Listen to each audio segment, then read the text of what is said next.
The idea is that we're hoping the medical community is hearing the concerns, and you know, and there are those doctors that people know to go to, and they're the pill mill docs, and they're the ones that you're going to be able to get anything from.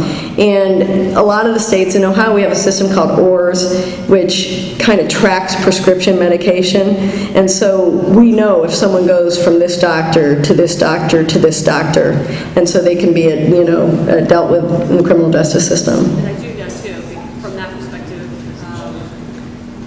my opt-in will not prescribe anything that's like a Xanax or anything like that. She refuses to do anything that has any kind of ability to have addictive quality, and that's narcotic medication. That's what you have now. Another drug that I talk about, because it has become my urban heroin.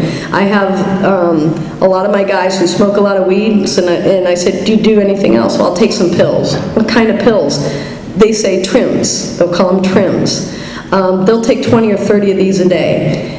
It is Ultrams or Tramadol. Ultram and Tramadol is sold as a non-narcotic opioid, synthetic opioid. It is as narcotic as any of them. It's probably not as powerful, although the withdrawal is just as bad. So I've had people who have been in addiction, who have gone to the hospital, said, I'm an addict, so I can't have narcotic medication, and they're giving they're giving Tramadol, and they are pretty much getting hooked on Tramadol and taking tons and tons a day, and right back where they started. So Tramadol is something that I talk about. I'll probably get sued one day, but that's okay. So those things are the things that lead to heroin.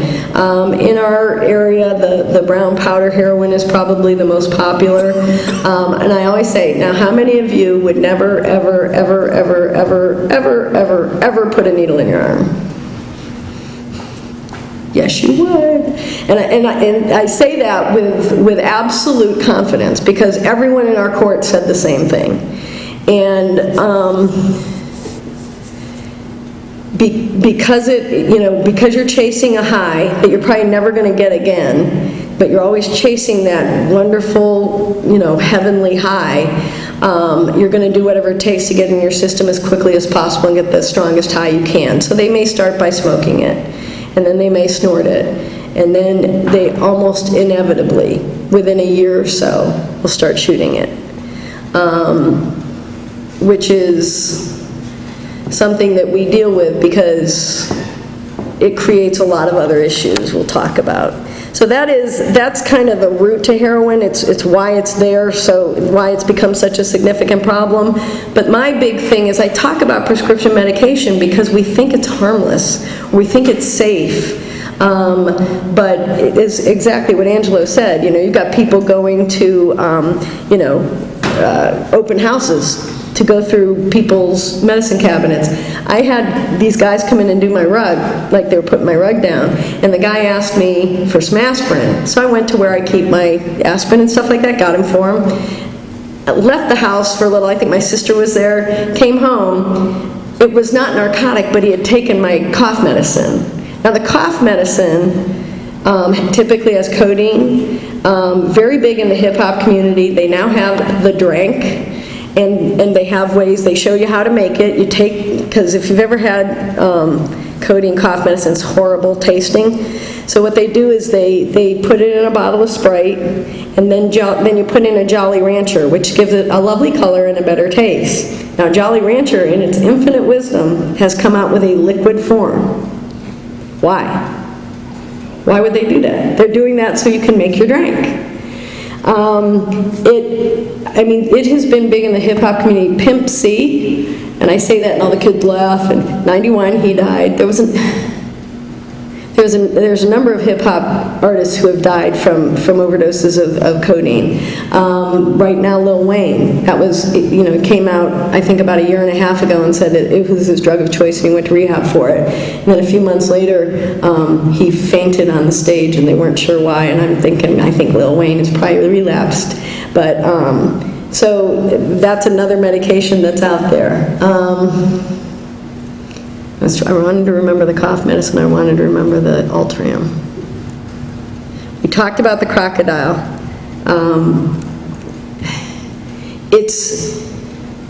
it's like one of those things that everyone talks about because it's so dramatic. And if you want to pull up a picture of it, I would encourage you to Google it because it's pretty horrifying. Again, it's in Russia because codeine is free. It's not free here, so I don't expect the same kind of access and ability to make it here as they do there. It would certainly not be as cheap. I think that they have heard, now, and this is anecdotal, I don't have any confirmation, that maybe there were 2 cases in Arizona and a case in Chicago, but they have not had a lot of confirmations of use in this country. It would, and you look at the pictures, you go, why would someone do this? And it's because they're an addict. There's no other reason to say. Now, the reason I talk so much about pills, Angelo said it's the second highest reason people are dying in this country. In Ohio, it is the first highest reason. There are more drug overdoses than people dying in car accidents in Ohio, and actually that is a nationwide trend. Many states are finding that to become true. Nearly 15% of young adults, and we're talking 18 to 25, admit to the non-medical use of prescription medication.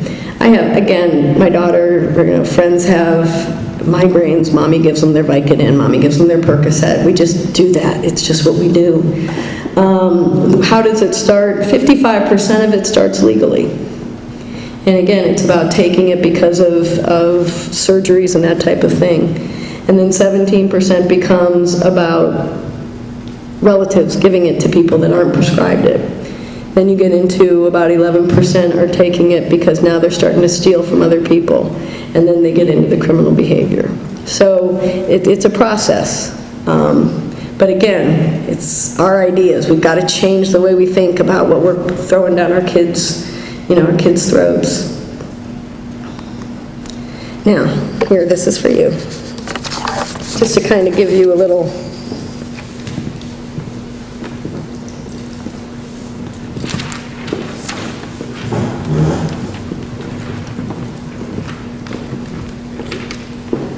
Do you have one that I can have too? Yeah. Thank you. Where did I put them? I know I have If them. not, it's okay. I do. I brought 25 of them. Not there. There they are. They snuck backwards. Get this out of Here, thank you. There's that. Thank you very much. Okay. This is our drug court. Now, just to kind of show you the evolution of what's been happening, Judge Durkin, as I said, started the court in 1987. If you look at these, in 2000, I kind of took little snapshots of the court.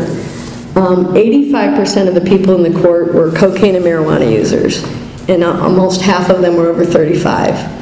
And primarily they were urban drug users. Only 15% at that time were opiate users. I started in the court in 2005 and was flabbergasted at the youth in our program. We had gone from 45% being 35 and older to 50% being between 18 and 25. I had a lot of 19 and 20-year-olds, and they're very tough because they have not lost nearly what a 35-year-old person has lost: family, job, house, all that kind of stuff. And oftentimes they have incredibly enabling parents. And I yell at parents almost every day about throwing their kids' butt out of the house and all sorts of stuff. But we had gone from 50% opiate use to about 41% opiate use. I looked at my stats yesterday. We're down to 16% cocaine and marijuana users. I'm up to 84% opiate users. That's either pills or heroin. Most of them are heroin or have gone to heroin. I've gone from a court of half being over the age of 35 to 64% being between 18 and 28. The dynamics that has created have been enormous because, again, when you have someone who's 40 years old, who's lost their kids, who's been to prison, who is, just has nothing left, they're ready to say, I'm done, and they want help. When you're talking about an 18 or 20-year-old kid who's been using some heroin and got maybe their first felony charge, it's like, duh, you know, felony, big deal. Today maybe, I'll be fine, you know, when I'm 28. They don't think of the repercussions of what that's going to mean for them later in their life. Most of them live with their parents. I have parents who will go out and buy their kids heroin so they don't get sick. I have parents who, the one kid that we had that died last June, he was 30 years old. And his mother and I fought for 3 years just to get her to file charges against him. He had stolen tens of thousands of dollars from her. She and her brother own a business, and he would take their credit card and buy stuff and cash advances and stuff, so tens of thousands of dollars from the family business, and they wouldn't press charges on him. And I said, if you don't do something, because he had been in, I think they finally pressed a misdemeanor charge on him. And I called the court and I said, you know, this kid is screwing around, you need to stay on top of it. They have 150 cases apiece that they don't even see as probation officers. He went to, he went to our main facility, which we knew he was going to do, which he was kicked out of within a week, and then he went to a place up in Cleveland, which he got kicked out of in another month, and then he went to a third place, and then he still committed a crime, and the mom finally filed charges, so they put him in jail. And she kept calling me and saying, he's calling me, he has tooth pain, I need to bond him out. And I said, leave his ass in jail. Well, I can't. I said, he will use as soon as he gets out. She goes, why would you say that? It's like, well, let's go back. And I mean, we fought, and she ended up bonding him out right when we were supposed to be assessing him for drug court. And the night before he came in for his assessment, he got an OVI, and he was positive for heroin. And I'm like, okay. So it's a huge struggle for parents to leave their kid in jail. They think, well, he said that my son said that would be the worst thing that could happen to him. I said, the worst thing that can happen to you is that you're going to get a call from the police, and he's going to be dead with a needle sticking out of his arm. That's the worst thing that can happen. So go back and forth. I'm very tough on parents, but God bless them. I'm so thankful I'm not in that place at this point. My daughter actually met one of the guys from CCA because she was working at a banquet center, and this kid his stepfather introduced him to snorting heroin at the age of 9, and he was like a little, like, punk rock, tattooed, different colored hair. And I said, oh, you're going to meet my friend Aaron. I said, he's the homeliest little thing you ever saw. I said, but I love him dearly. She calls me, Mom, Aaron is so hot. Like going, oh my God. And they were talking and stuff. Now, she was 17, he was 25. I was going to kill him. And they were kind of keeping it a secret, but I was talking to her the whole time then. It became this opening to talk about addiction and recovery, and she goes, why are people holding things against him? I said, Allie, he's in CCA. That's not his past, it's his present.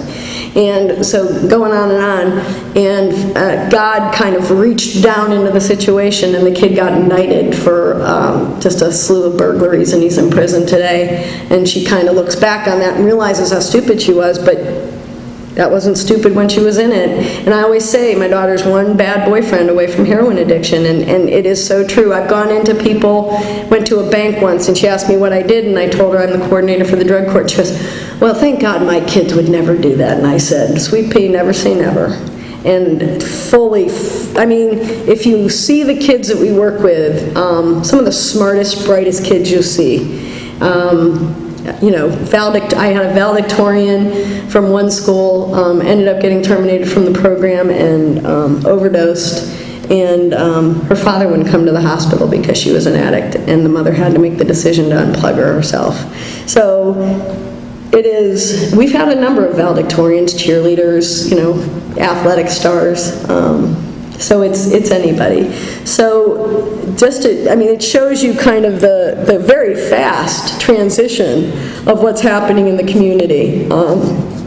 And I fortunately, but unfortunately, The reality is it's becoming a big deal because these are not inner city black youth. These are suburban, upper to middle class white kids. So suddenly it's a big issue. And that's the truth. But now you've got judges' kids. You've got legislators' kids. You've got teachers' kids. So suddenly it's a big issue and everyone wants to deal with it. In some ways that's really great because at least we're dealing with it. In other ways it just shows kind of the flaws of our system. Angela was talking about medication-assisted treatment. You guys have heard of methadone programs. Methadone programs have always been very controversial. The reason being methadone kind of became the way of dealing with heroin addicts, kind of starting with the Vietnam War. And so you have guys that still are in methadone programs. And basically what you're talking about is kind of harm reduction, where you've got someone that you can sustain on a medication that's going to keep them productive, as long as they're adhering to a program.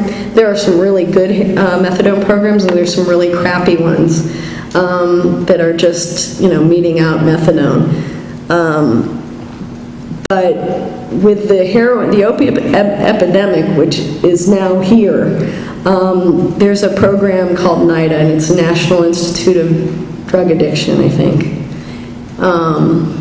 And the woman that oversees it is a woman by the name of Nora Volkow. She's been on 60 Minutes. She's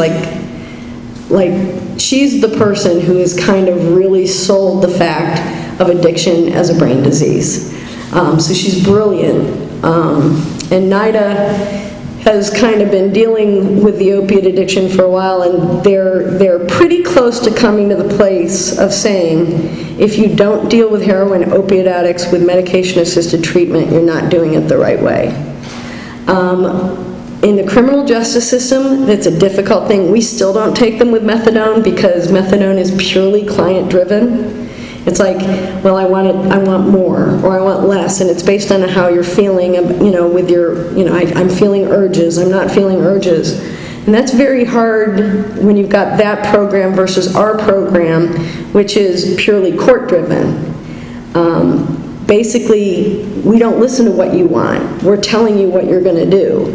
And so you have this kind of, so we have not taken methadone users for that reason. We did have one girl, she ended up getting pregnant, so that means we couldn't put her in jail because if she had if she had withdrawn at all, could have killed the baby. So we go kind of back and forth on a lot of this stuff, and I think we're in for another conversation about it soon. So methadone has been out there, but the interesting thing is back in the turn of the century when they had the opium dens, people would go and lay in the opium dens and stuff. They used another drug to help the people get off of opium, and it was called heroin. And the reason that they called it heroin is because of its heroic tendencies. So as the wheels turn. There's a newer drug called Suboxone. You guys heard of it? Okay.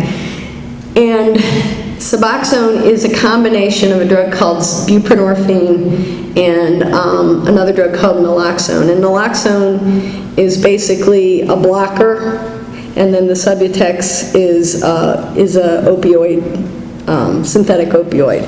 So it helps people get through their time, helps them withdraw. They start them on just Subutex, and it helps them withdraw, and then they put them on a series of medications. They've had to change this a lot too, because a lot of people have been diverting it. It's the problem we had with it in the court. Initially we were very excited about it because we thought it could really help, but then we found out that opiate addicts tend to take them out on the streets for a very long time because they don't want to get sick, and they use Suboxone intermittently so they don't get sick. And then there's a newest drug is called naltrexone, which is a drug called Vivitrol. It's a shot. It's called Vivitrol. It's about $1,200 a shot. So it's very expensive. Yes. Hopefully I can add you something there maybe. We had them here yesterday at our drug summit. The naltrexone actually comes in tablet form. Years ago it was called Revia, approved only for alcohol. Works alcohol and opiates. It's also available, then it became a time release, a 30-day shot. There are programs out there. As far as I know, most insurance companies cover it, and Medicare covers it over here, or Medicaid. And there are programs where if you can't find anyone to cover it, I think there are pharmacies that will get it to you for about $600. It's 30 days, and then there's, of course, the naltrexone implant, surgically applied. Well, and the naltrexone, I mean, the issue is that naltrexone is like cheap as dirt. Yet the Vivitrol shot is extraordinarily expensive. It's the same drug. May I also point out that it's not addictive? It is, no, it's simply a blocker. It's not even, I mean, there is no narcotic features to it at all. In fact, what it does is, the problem with the naltrexone pills is they would have to take them, they have an up and down half-life. So sometimes people will take them and then time them if they want to use and then get back on them. But it doesn't, it curbs urges, but you can't get high when you use it. So like if you take a naltrexone tablet and you try to get high, you can't do that. Same with the Vivitrol shot.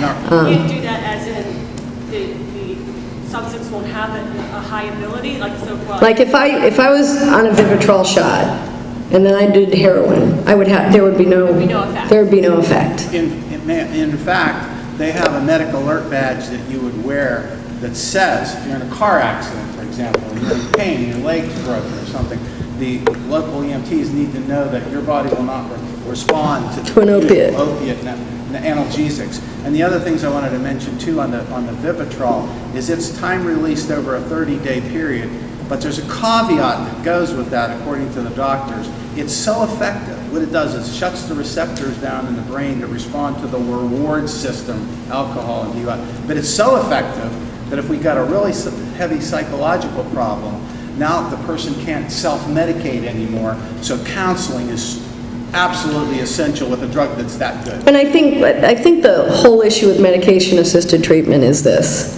is that there is no magic pill that fixes addiction.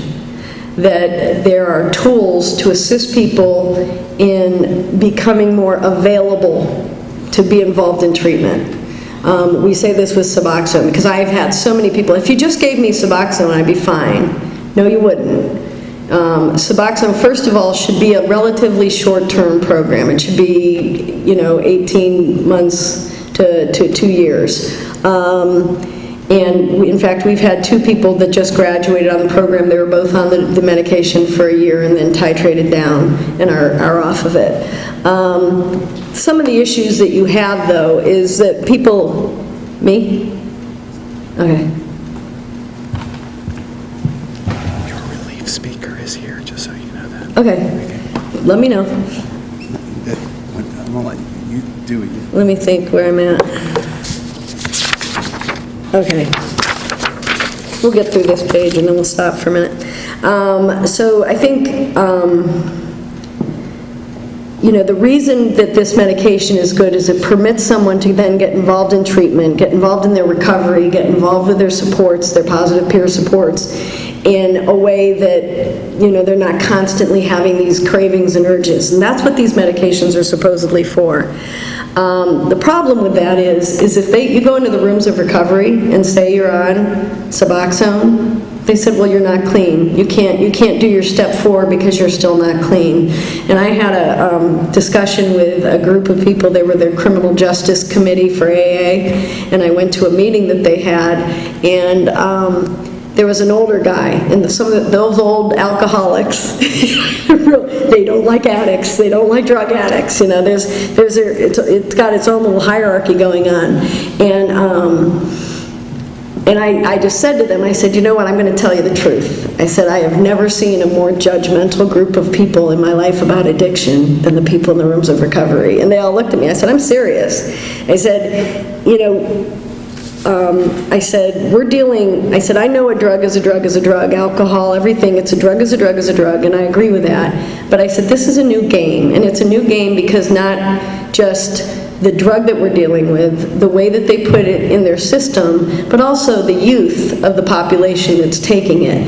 So it is a different game. And I was so pleased because this one old guy was sitting back there and he goes, I got to admit, I just don't get this. And I said, oh my gosh, the fact that you said that is enormous. That you can admit that this is a problem that you maybe don't know how to deal with. And you know, some of the people that are in the rooms who have been there, done that, are very supportive of some of it. Some others are not. And to the point that they actually have their own recovery groups called MARS. It's Medication Assisted Recovery. And they have their own meetings for that. So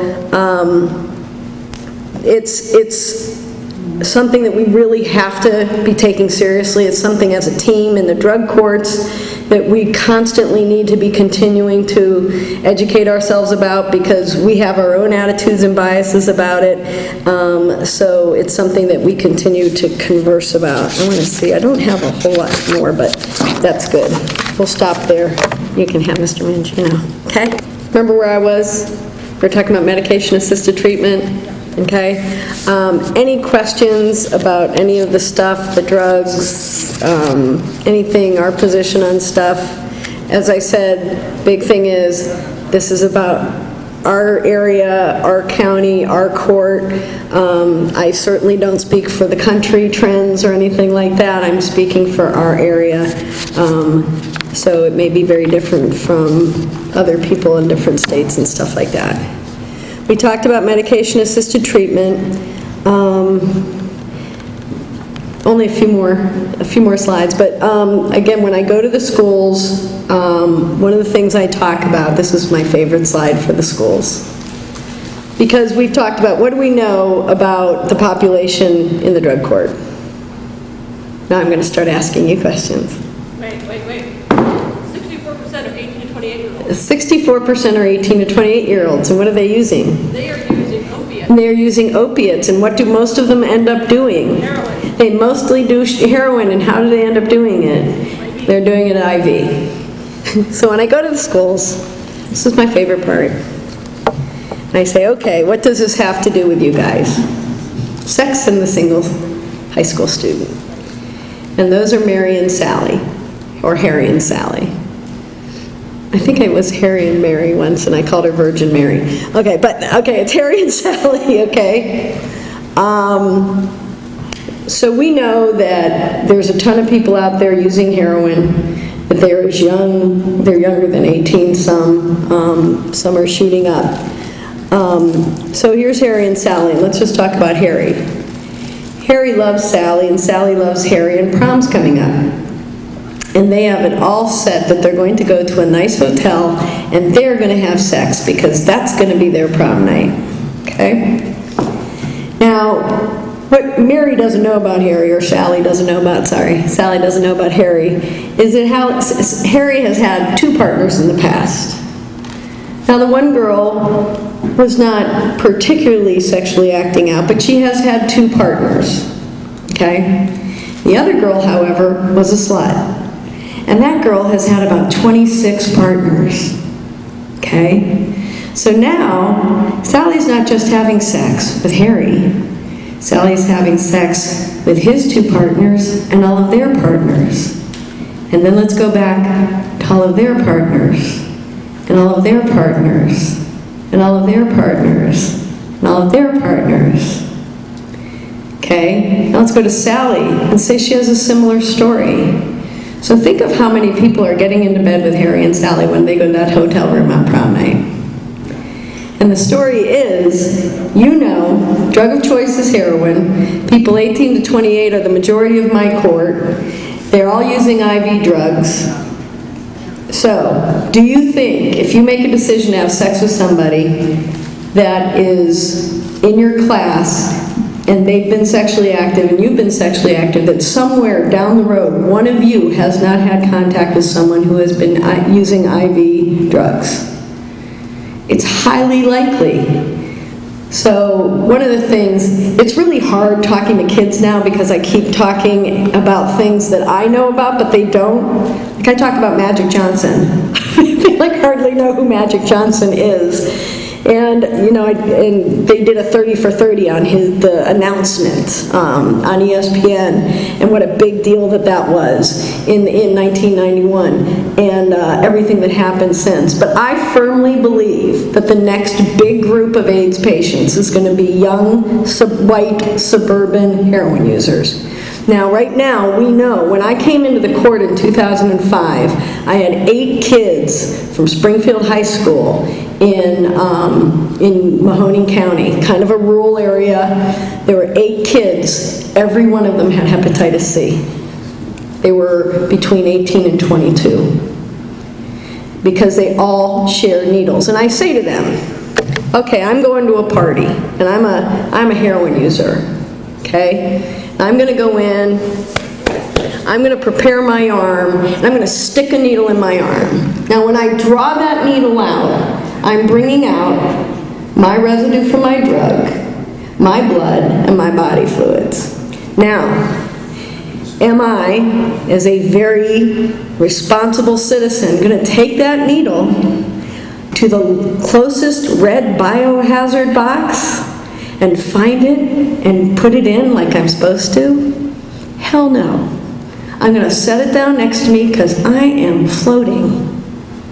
And I'm all happy. Now, the person next to me is ready to get high. Got their heroin cooked. They're ready to roll. They going to go look for another needle? No, there's one right there. What are they going to do? They're going to draw their heroin into that needle. And they're going to jam it into their arm. And now they've jammed in their heroin, my blood, my body fluids. They're going to draw it out. So here's my blood, my body fluids, my residue, their blood, their body fluids. And it goes on and on and on.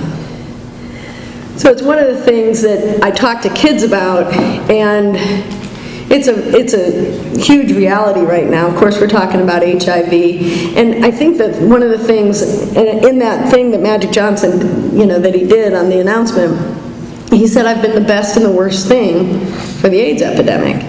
He goes, because first they figured out that you didn't just have to be gay, you could be a heterosexual, and you could be out there, and it's about your behavior. He said, but at the same time, I'm still alive. So there's this idea, well, you can get AIDS, but you'll live. Now, he's had the finest doctors ever, and he's had them, and they have gotten a lot better in dealing with AIDS, but people are still dying from it, and people are still very sick from it. So, but there's this idea that it's not really that bad of a thing anymore. It's still a bad thing, okay? So that's one of the things we talk to the kids about. Now, I was talking, the drug court statistics. We've had about 1,300 to 1,400 participants since 1997. We have a 52% graduation rate. That means and the program is at least a year long. So they're with us for at least a year, some up to 18 months to 2 years. And 52% of them graduate. If they graduate, remember we talked about recidivism rates? 60 to 80% for this type of crime will recidivate if they're not given some kind of diversion. We have a 9% recidivism rate for felony convictions. Really hard to determine misdemeanor charges because there's so many different courts. Our Camel Court, God bless their heart, isn't even, I don't think, they don't even have an email yet. So they don't have any kind of like computer system or anything like that. Youngstown just got online, so I could probably get those statistics a little bit better, but it would be, I mean, I can still do it. I probably should.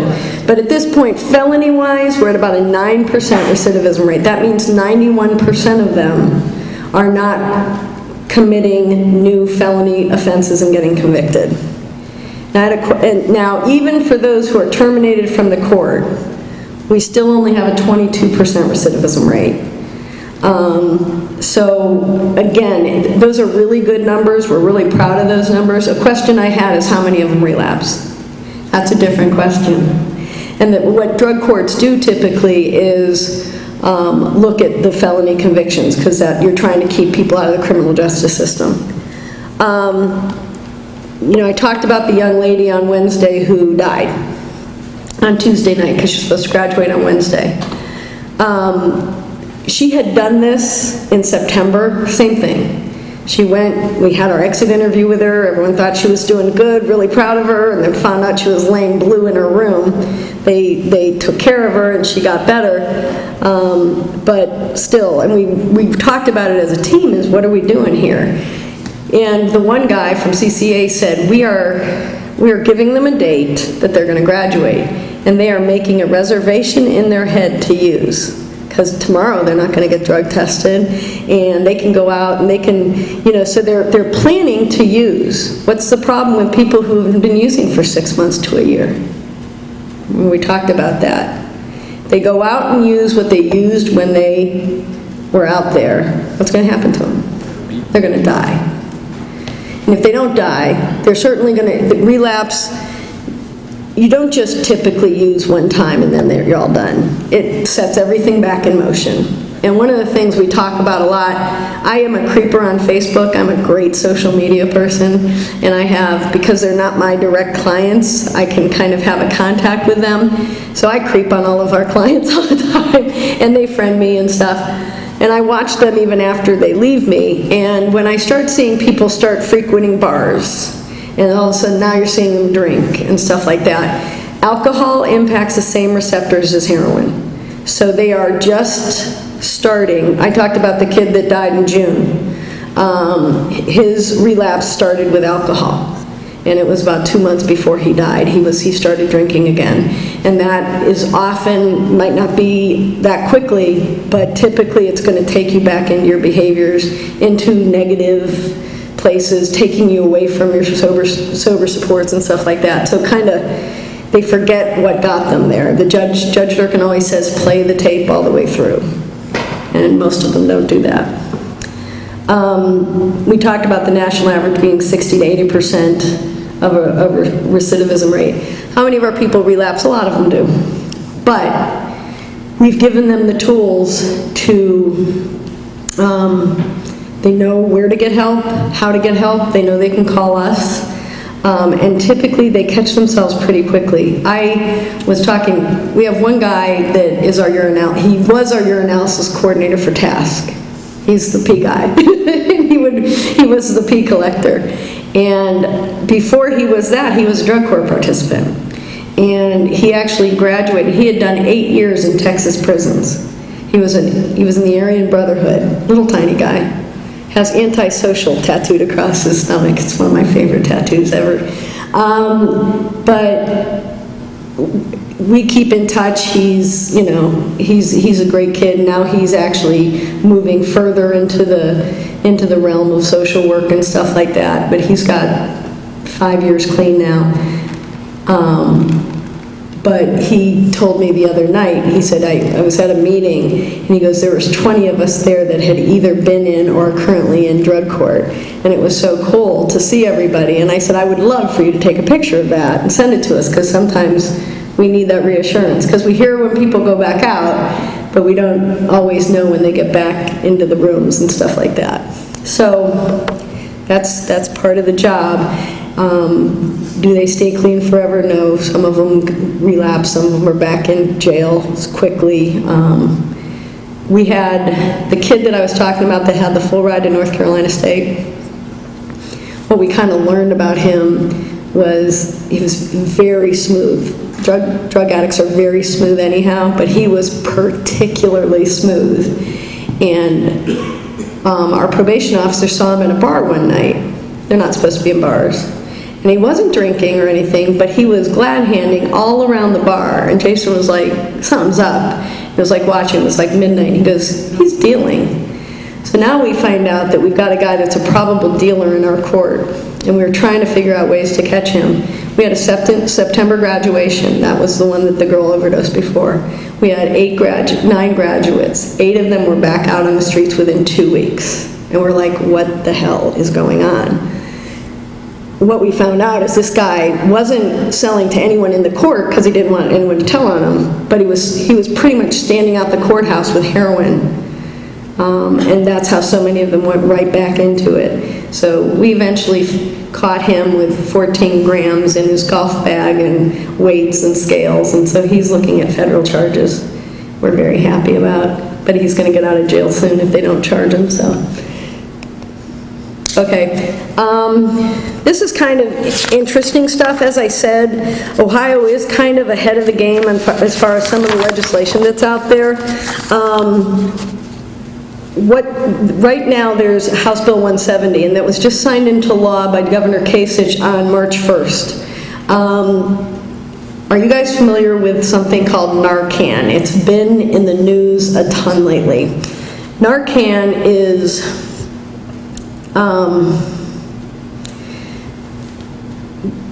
basically, did you ever see Pulp Fiction?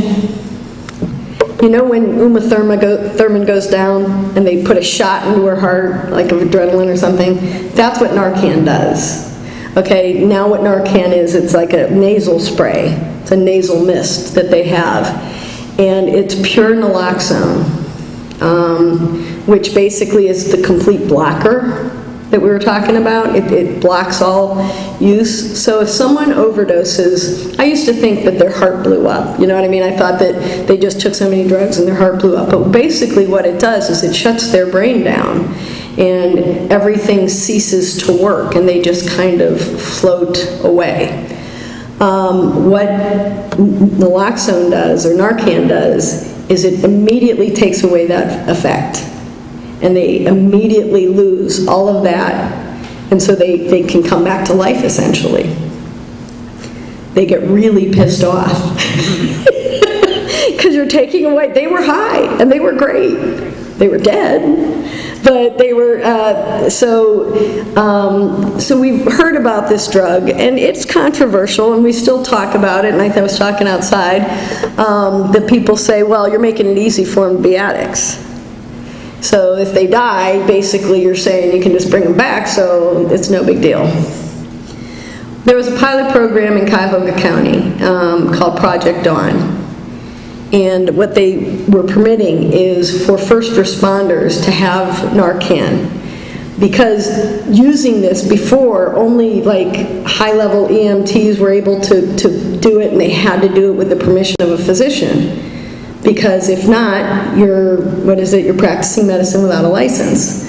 So what this law does is it does permit first responders to carry it. So firefighters, police officers, any EMT can provide this without having to call back to the ER and getting permission and all that kind of stuff, and they won't be charged with practicing medicine without a license. It reverses the overdose in seconds. Now, I was talking, we were saying, well, that, you know, people say that's ridiculous, and then you're making, there's no consequences. And Dr. Capretta last year said something, it was the most important thing I've heard, because a lot of people talk about the medication-assisted treatment, and talk about this, talk about that, people talk about this. He said, when people argue that point with me, he goes, I can't treat a corpse. And that's the truth. We can't help someone if they're dead. Now, part of this law that is, it also provides a prescription to the addict or like their person, like a parent or something. That part's a little bit more sticky, but it is part of the law. It's very hard to know how to get it. I think Trumbull and Mahoning can go up to Cleveland and get these kits, but they don't have them locally. But the idea is that if you know your kid's a heroin addict and you find them on your bathroom floor, you're going to be able to bring them back. The thing about Narcan, though, is that it's not like, okay, it just brings them back and everything's hunky-dory. It does take away the effects of the drug, but only for a period of time. So they have to get medical treatment, or that those impact of the drug can come back, essentially. So it's a very temporary thing. One of the things, I was talking to the chief of Boardman Police the morning that Amber died, and he was saying, you know, they have to contact us if someone gets shot or stabbed, but they don't have to contact us if someone overdoses. And he was like, I want to do something about that, because we could start doing some level of intervention at that point, either with the family if the kid dies, or, you know, with the person to get them into treatment and into services and stuff. Some of our greatest supporters are the task forces. Like, a lot of people think, oh, you know, cops, they just want everyone in prison. They see this more than we do. They're the ones that are looking at their dead bodies. They're the ones that are seeing the impact of this. And they're some of our biggest supporters. I get referrals right from the street and right from arrests. So, second bill that is usually partnered with this is called, this one is House Bill 363. It's called the Good Samaritan Law. And they have okayed the first part of law, but they haven't okayed this. Good Samaritan law basically says if someone calls 911 from someone's room because they're overdosed, they will not be charged with something like possession because they're high and stuff like that. Now, if there's other things, that's still an issue. They're not, you know, they don't have full, what's the word? Immunity, thank you. But they can, you know, if they call, they won't have that issue as far as possession. One of the things, and I read it, there's a site on Facebook called I Hate Heroin, and the person that started is a mother of 3 adult sons who are all addicts. But they post a lot of different things, but the one thing says 100% of addicts say they use with friends, but 80% of them die alone. Oftentimes, if someone overdoses, whether they're alive or dead, everyone leaves because they don't want to get in trouble and they don't want to be a part of it. This came to my attention because John Bon Jovi's daughter overdosed in her college room, and I think her friend that was with her did call, and she was resuscitated and stuff. And he and Chris Christie signed the law in New Jersey, so I kind of heard about it there. But, you know, again, there's discussion about it. The governor of Maine will not sign the law because he said, just like a lot of people are saying, it makes it easy to be an addict. Well, you know, have you read the book Clean? No. That just came out this past year, and it really discusses scientifically, medically, if we start treating addiction like another illness, you know, so cancer, you know, would you not sign into a law that you couldn't use your EpiPen? Right. That's basically an EpiPen. Right, or it's the same thing. A lot of times we compare addiction to diabetes. Right. Because if someone is a diabetic and they have to take insulin every day, what's going to happen if they stop doing that? They're going to get sick again. Our clients' insulin is the rooms of recovery and their sober supports. If they stop going towards them, they're going to get sick again. So it's that idea that it is in fact a brain disease. We know that. There's all the evidence that says that. Right. But the stigma is so great that yes, it's... Yeah, they're making a moral judgment on a medical illness. And again, it's no different than an EpiPen. Would you tell a parent of a child who has an allergy, we're not going to give you an EpiPen because we think you become addicted? Exactly. It doesn't make any sense. It's that whole mind switch that you have to go with. It's the stigma of choice. And that's they believe that this is all about choice and buck up and stop doing it. And the current paradigm. And even a lot of the parents we have still don't get that piece about addiction, and it's really hard. And even with us, I mean, the reality is, if you've got 6 months of clean time, now you're clean. You are making a choice. Now, once you get back into it, the choice is gone again. You're back into your addiction and you're flowing. But you do have that choice, just like a diabetic. Diabetic has a choice whether or not to use their insulin or not. Or not choose not to eat the cake. Exactly. So those are those two. There's another one that I'm really excited about. I don't even think it has a House bill number. We talked about Suboxone. And Suboxone can be prescribed by physicians. And there was a whole process that physicians had to go through in order to get certified by the DEA. The idea was that initially their first year they can have 30 patients. But once they get through that first year, they can have 100. In our area, the problem with Suboxone docs is it's cash cow. I mean, it is a cash cow. And basically, the letter of the law says that you have to ensure that a person has treatment, and many of them don't take insurance, many of them don't take any kind of Medicaid, they all take cash, about 500 bucks a month. The idea is with Suboxone, I told you we have a couple of clients, they were off within a year. I've got a friend whose husband is on. Typically, a starting dosage is 16 milligrams, 2 strips. They now have the sublingual strips because everyone was diverting the pills. This kid has been on it for 3 to 4 years and he's still taking 24 milligrams because it's a month, and he has been required to do no treatment. Treatment to the letter of the law could be coming in and seeing his physician once a month and maybe someone at his office once a month, and that's treatment, or even once a week. That's not treatment. Treatment is IOP, intensive inpatient therapy. This, again, the pill does not fix the problem. They have to go through treatment. It permits them to attend to the treatment that they're doing so that they can get well and find all of those supports that come into place. What they're talking about in Ohio is that those doctors have to not only, they have to work to ensure that those patients are going to, it used to be ODADIS, which was the Alcohol and Drug Addiction Services. Now they've merged with mental health. And it's not called ODAM because they don't want to call it ODAM. That's what I call it. It's the Ohio Department of Mental Health, I forget what it's called, but it's the merged program. But what they're saying is they cannot get into, they have to prove that the people are also going to an ODADIS qualified, certified treatment agency. And they have to be able to document that and show that to the feds or to the state.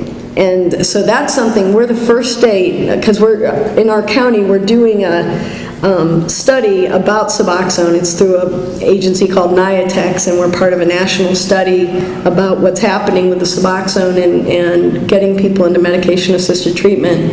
And he said that we're the first ones they've heard of that are doing that. So I'm really excited about that, because that has been, when Suboxone came out, we were like, this is going to save us.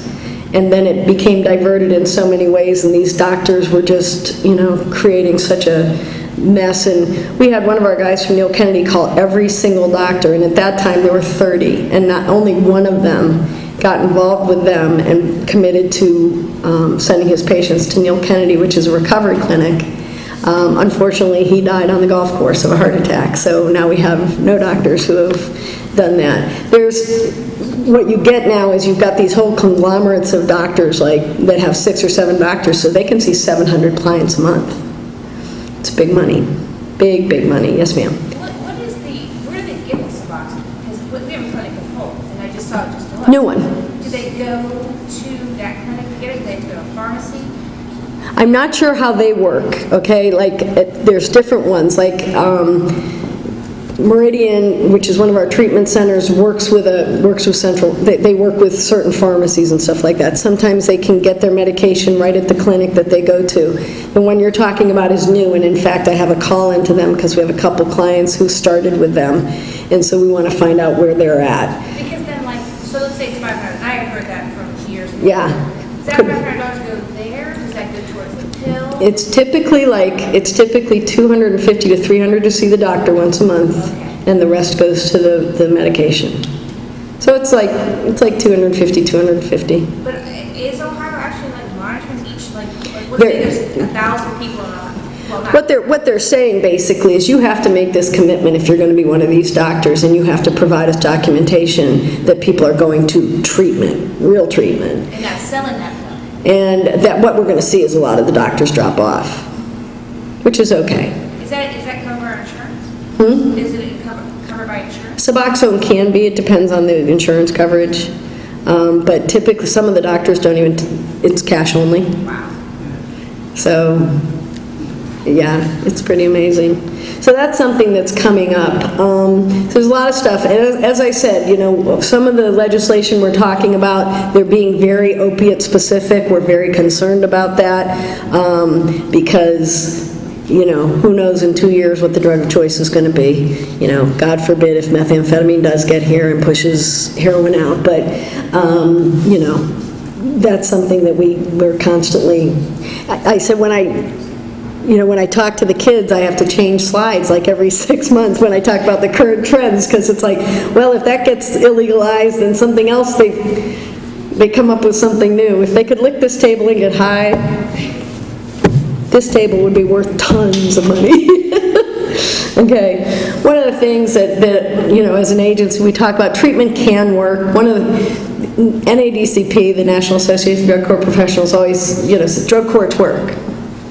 And drug courts do work, if you work them. And I always like to say that, because I have people, I had a girl that was getting sentenced one day and her attorney said drug court didn't work for her.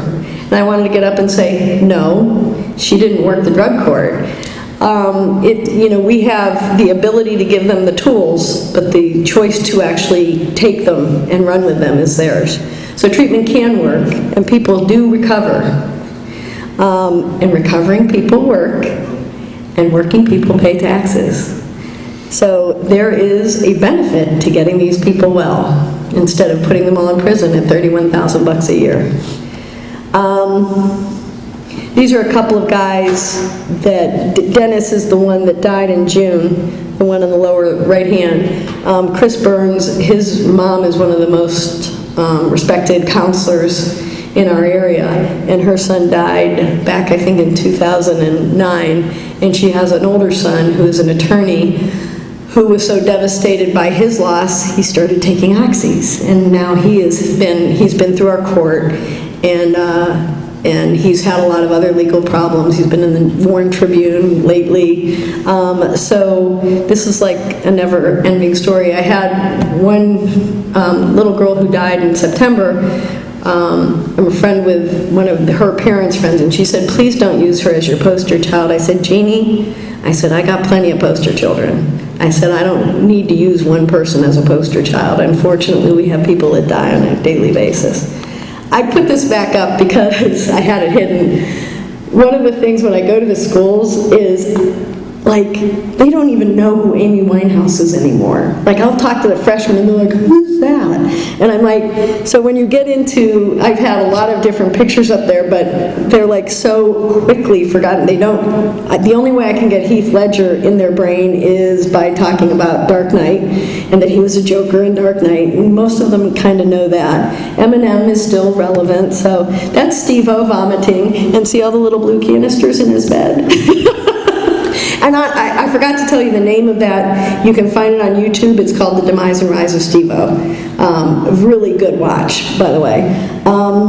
With the kids, because of the whole Andrew Luck RG3 thing that was out, I bring this up. Who's that on the right? On your left, I guess. He's in his Indianapolis Colts uniform. It's Peyton Manning. Do you guys know who the other guy is? Who? Huh? It's not Phillip Rivers. This is way back when it was just like RG3 and Andrew Luck. It was Peyton Manning and Ryan Leaf. And Ryan Leaf was said to be a lot better than Peyton Manning. But when he came out, he was using opiates, and he continued to use opiates. He today is sitting in a Montana prison because of his opiate addiction. So I've had other pictures up there. You know, new one I've got to put up is Philip Seymour Hoffman. I put up Michael Jackson when he was little, and they don't recognize him because he was still African-American looking. But it's amazing, like, I'll put these pictures up and how, like, they don't even know. They know Chris Benoit. And Chris Benoit died because of steroids and killed his family and stuff. So it's just kind of an interesting thing. It's amazing how quickly the tide turns, though. And, you know, what's relevant today is not relevant tomorrow. So that's what I've got. And I appreciate your attention. You've been very kind. If there's anything you need or anything I can provide to you, I'll leave my card. And, you know, thanks for your attention. Okay? Thank you.